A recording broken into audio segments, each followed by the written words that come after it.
Kayeng syari bahakli adu jangkari ke Supreme Court aga arpulai trik menaitung arajar arpun riau kala pendam no eka jamin kebala ai syaka sonam Raghuvanshi kebala syaka no akmat haga jeng peniap ialah ukurem uraja Raghuvanshi. Haba pendram eka jang ke High Court kayeng syari Supreme Court kala ong baga jeng ailat ban yo jamin tang namar jeng thok bakla aga arrest memo kadai ke babakla. Kekenhun nong bisyar jang Supreme Court kebakentup u Justice M.M. Sundresh ba u Justice P.B. Varale. Kelasya ek jengkerpat jong kesorkar Meghalaya, bala betha ek sonam Raghuvanshi bakanuan pendam meladi hapok kalai tayo. Ndrek yang syari kala pentipat bat kesonam kala ban pan jamin bethamai, ada ke jing bisyar kamdap hapok kahendro penai.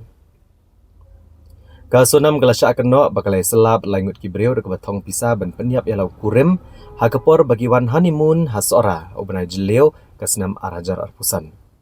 Ya kemet jong Raja Raghuvanshi lalap napo riat hagan ekatan. Ya kejamin jangka laai mentab laptiang ya kejeng penkesan bak ares memo kala kedau baklai ka kendon saus pala iway jangka BNS haga jaga jangka kendon cheese pala iway.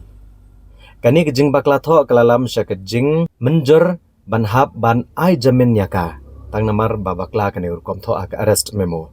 Haba kentat kani kejeng pensyong nongrem kayeng syari Supreme Court kala ong bagadan kejeng affair ka bakrau ha pedeng kejeng bampentip iki nongrem jangka kejeng kem bat kejeng bakla tho akikot kisla.